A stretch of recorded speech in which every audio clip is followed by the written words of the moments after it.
What's up guys, Justin here with the CGEssentials.com. So in today's video we're going to check out an add-on for Blender that allows you to basically create patterns, and then you can create textures from those patterns in Blender. Let's go ahead and just jump into it. So Pattern Designer is actually a tool that's trending at the very top of the Blender marketplace right now. Basically, it's a tool that allows you to take your images and then it uses geometry nodes in order to create a pattern that you can use as a map or something like that. So you can download Pattern Designer at the cgessentials.com/pattern designer. Note that is an affiliate link, meaning if you do purchase through that link, I do receive a commission. Also, thanks to the developer for providing me a free copy of this to try out.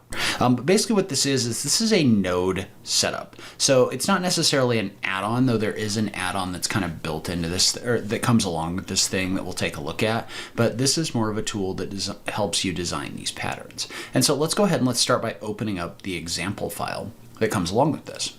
And so when you first open it up, it's going to look something like this. And this is a little bit confusing, but it's not that bad. So when you click on this, notice how you've got an image over here. This is just like a preview of what the pattern that's generated is going to be. But then if you scroll in and out, you can see that there's a number of different options in here for Pattern Designer. And that's specifically what you want. And we'll talk about how to append this into a new file in a second.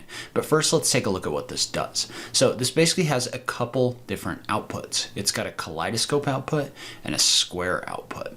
And so you can kind of see just by starting to play around with some of these settings, maybe not these because they're not enabled yet, but by coming in here and playing around with some of these settings, you can see how you can take this in order to use that image in order to create an interesting tiled pattern. And this is literally, and this is where I was a little confused, this is literally like any image that you want to put in here, right? So I can adjust rotation, I can adjust texture tiling, but then there's also options in here to add things like symmetry.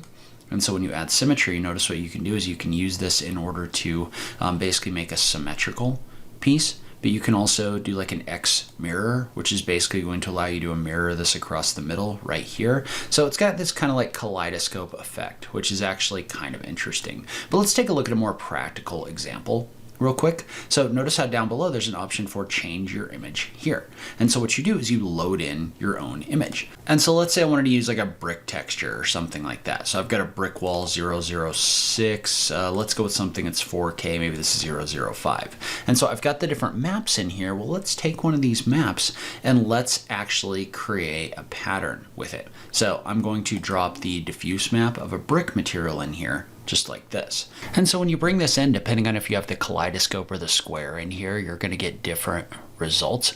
But basically what this does is this gives you the ability to adjust things like the symmetry of your object. So notice how you can adjust like the translation of your object in here like this, as well as other things like repeating corners, mirroring objects, in order to create a ton of different results. And this is super interesting, but notice it does a pretty good job, and the radial stuff gets a little bit weird, but it does a pretty good job of creating all of this in a symmetrical manner. So, and you've got different options in here, like doing this from a triangular way. Notice how you can make this kind of bigger or smaller. So you could use this in order to create some cool like flooring details or other things like that. So tons of interesting things you can do with this, and honestly, like, you just kind of have to play around with it a little bit. Now, one thing I have noticed in here, I'm going to drop this scale back out. So you can use the scale in order to adjust this, but if you drop the scale, or if you drop the square into your output, I notice that sometimes you get these lines in here. I think that is mostly because your X translation and your Y translation are too far out from regular. And I'm going to toggle some of these right here. And actually, I'm going to go ahead, and one of the things that you want to do sometimes is you want to just reset these values entirely. Well, there's actually a Python script that's included with this. So you just go into your edit preferences and you just install that Python script. It should be in the same folder as the actual Blender group in here, but you can install this reset node group values.py, and you want to make sure that you enable it. So it'll just be under reset selected node group values. But if I right click on this, notice how there's an option to reset selected node group values like this.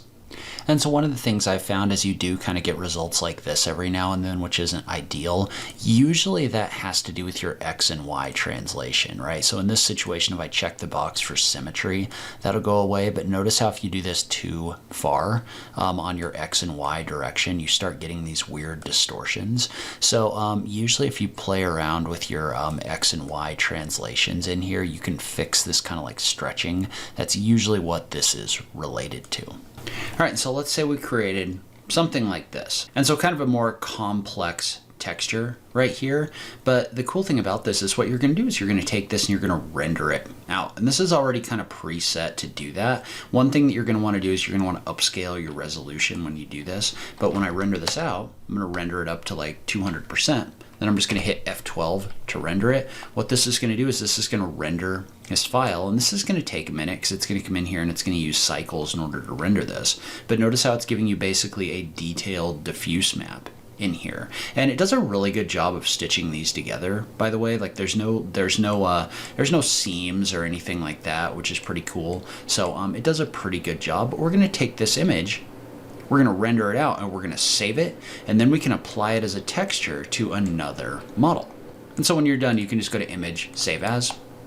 And now if I jump into a new Blender file, I'm going to go ahead and I'm going to just create a simple surface. I'm going to apply my rotation and scale. But if you add this as a texture, so we're just going to jump over into our shader editor. But if I add this, what I can do is I can just bring this in as the base color map. And so I'm just going to drag this in for my Windows Explorer right here, and I'm just going to drag the color into your base color like this. So notice how this acts as a texture. Okay, and so what I want to do now is show you how to bring it into a new Blender file. So this is a completely fresh Blender file, nothing in it. And what I'm going to do is I'm going to toggle the shader editor on, and I'm going to add just a simple plane. Again, we'll go ahead and bring it up a little bit. We'll apply rotation and scale. And what I want to do is I want to add that material to this model. So to do that, you just do a file, append. You go find the node group inside of that Blender file. So this is the pattern designer file that this comes with. I'm going to double click on it. We're going to go into the node tree and we're going to pick pattern designer. So when we do that, now when I add a material, if you do a Shift A, scroll down, notice how under group, pattern designer shows up. And so when pattern designer shows up, I can use this in order to bring in this pattern designer file right here. And notice how if you tab into it, you can see that whole detailed node group that you don't necessarily need, but you can see that right here. Well, then all you do is this has that kaleidoscope or the square coming out of it. Well, you just add the image texture to it, and we'll drag in that brick wall material right here. Well, notice how now all you have to do is just plug the square into the vector and plug the color into your color map right here. And one thing you do need to make sure to do is add. So we're just going to do a Shift A, and we're going to add a texture coordinate node. And you want to make sure that you plug the generated texture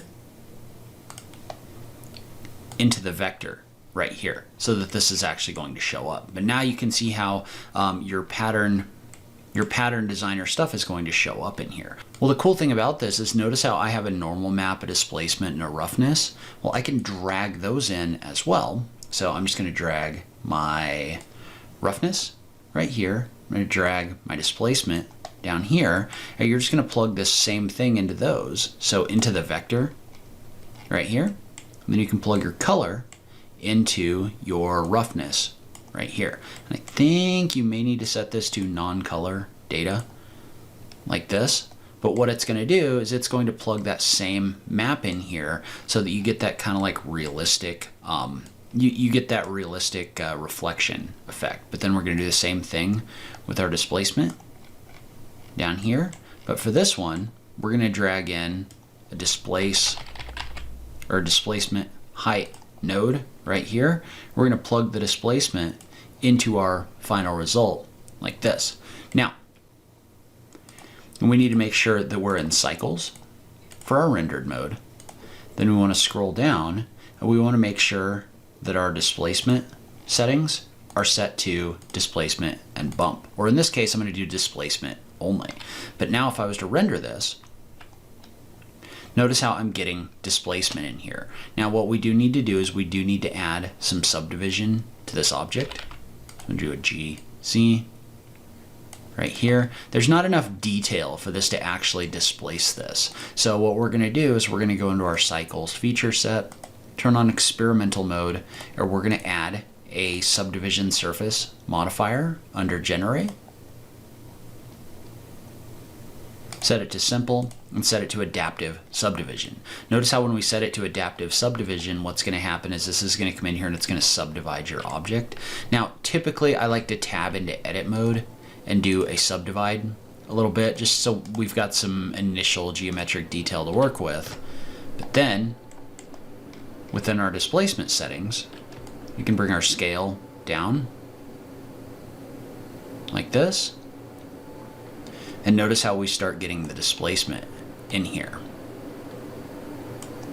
like this. But the cool thing about this is now, if we make changes, so if I make adjustments right here, notice how this material adjusts live inside of my rendering. So say I wanted to pick the honeycomb shape, and I wanted to adjust the scale like this. Notice how this whole thing, including the displacement, is adjusting at the same time. And so the cool thing about this is you could just swap out those materials with other materials, but then you can come in here and you can make changes, adjustments, whatever you want. And so there's a little bit of playing around with things in order to make sure that they're working, but just from like a creating patterns standpoint, this is actually a pretty cool feature if you're looking to create some of those kind of like procedural things.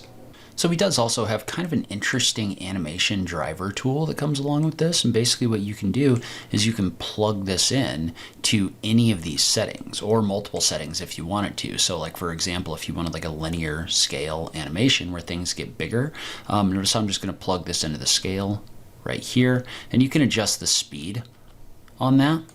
But notice how you could use this to actually like animate movement of different settings in this, which actually for mechanical type stuff has some pretty interesting applications. But there's also options for like an oscillation. And so what the oscillation is going to do, and you can see I can kind of adjust the speed up and down, but I can also adjust the range, meaning like how far it's going to oscillate.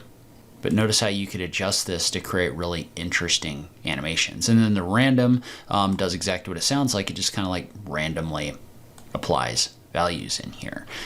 And you want to be a little careful with this because obviously it can create some kind of like interesting results, but just from an animation standpoint, just dragging these into these nodes is pretty easy to do. So overall, this is an interesting add-on to me, definitely kind of a niche thing, but playing around with the patterns and the different things that you can create are pretty cool. I think people are going to do some really cool things in the sci-fi space with this kind of thing. But love to hear from you in the comments down below. What do you think about this tool?